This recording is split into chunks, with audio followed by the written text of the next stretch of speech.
This is the Blairing Out with Eric Blair show, and today I am pleased to have 3 original members of the Germs on the show. Pat Smear, Lorna Doom, and Dawn Bowles, celebrating their triumphant induction into Hollywood's Rock Walk and the release of their new film, What We Do Is Secret. Tell me what you love about Roger Grossman. That he made a Germs. That he made a Germs. He just stuck with it for 17 years. It was insane. And did not give up. How surreal has this whole experience been for you, starting off with the movie and now being celebrated by Hollywood? It's weird. What can I say? It's almost shockingly weird, sure. And I guess we're sort of used to weird, but this is weird even for us. Did you ever think you'd be celebrated as punk rock icons? Never. Yeah, kinda. Yeah. Kinda? Yeah. Kinda. Yeah.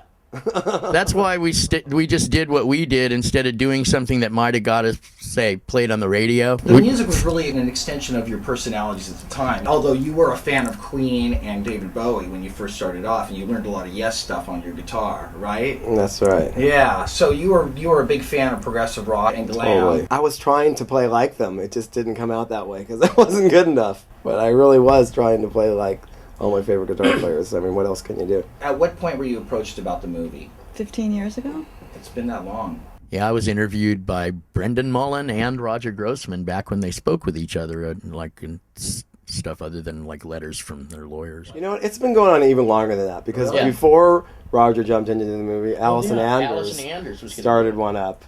And so Leonardo even DiCaprio that was was going a to play couple of Darby. years before. So it's really been going on like our whole lives. What was your attitude about it? Were you gung-ho about it, or did you think this may happen, it may not happen? I think most of the people that I knew and was talking about at the time and myself were kind of weren't really into the idea. Most of the people weren't into it. Everybody, it's really precious to everybody that was around then, and nobody wanted to see it fucked with. Yeah, when I did my book, I was interviewing people, and it was really hard to get anybody to talk, even Pat. And then, but then finally some people did, and I think. But it is really precious to a lot of people. People care about it. It's like I'm always surprised at just how much and how many people care about the Germs. It is bizarre to most people that we're what's left standing out of a whole bunch of stuff, kind of like a slant 6 Dodge Dart, as opposed to all the other 60s cars that you don't see on the road. And I don't know, no one could have predicted it, but I think that all of this and the movie and everything is sort of part of Darby Crash's long last laugh. Why do you feel that Darby felt that he had a 5-year plan and that he had to commit suicide? I mean, your last show apparently was amazing. Why was he so bent on self-destruction?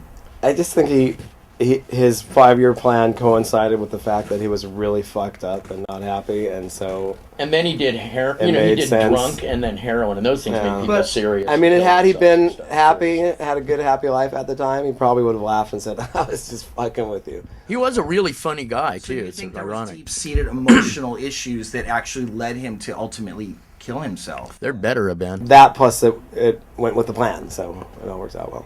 A lot of kids look up to Darby Crash, and they may say, hey, my hero did this. This is something I should indulge in also. I think overall most people can say not a good thing. That's kind of part of the message that we have in common with Queen, is don't try suicide. This is from Bedazzled. Suicide?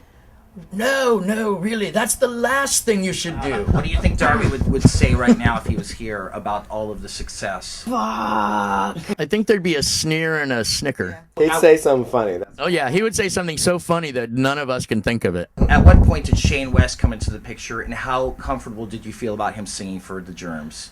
We kind of did it for just a laugh, for fun. So let's just to play try a couple it. cons, play a couple songs, and It was at a he did it. We're like, let's do it again. It sounded so real, and like we kind of had problems with the old singer not singing into the microphone sometimes and being a little bit too messed up when he do the show to really sing the songs correctly or even in time. And he was great, an incredible performer, and an incredible performance every time. I'm talking Darby, but Shane is an actor, and he can do this. We couldn't have replaced Darby with anything short of his reincarnation, who is much too young and involved in grade school to be in a band right now.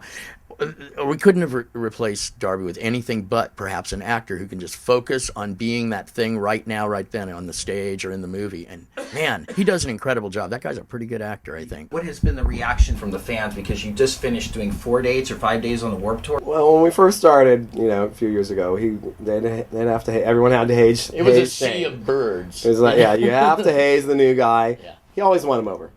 And then gradually the time got shorter and shorter, and now The people show now up you've not just flipping birds the whole show. and there's it's always great. one asshole that just can't handle it, but now it's. But I don't always do that. Shane's the singer of the Germs. Just come see it or don't. I was going to ask you about the sessions for Cruising? It's available. It's available on the compilation, but it's like cassette mixes. I mean, like rough mixes from cassettes and stuff like that. No one's ever been They able were to find terrible tapes. rough mixes. But there are master tapes somewhere that could be reproduced. Yeah, but we haven't been able to find them for the last 100 years. We've been sort of trying too, so who knows? Every once in a while we give it a try, but it's no go. How did your connection with Nirvana and the Foo Fighters come about?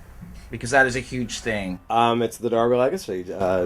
Kurt liked the band, liked me because he liked the Germs, and gave me a call and said, "You want to be in my band?" I love you guys. Beautiful Yes. meeting you. You are awesome. I wish I had some more intimate time with you, but Oh. All that loop. All right, Blairing Out with Eric Blair Show, signing off.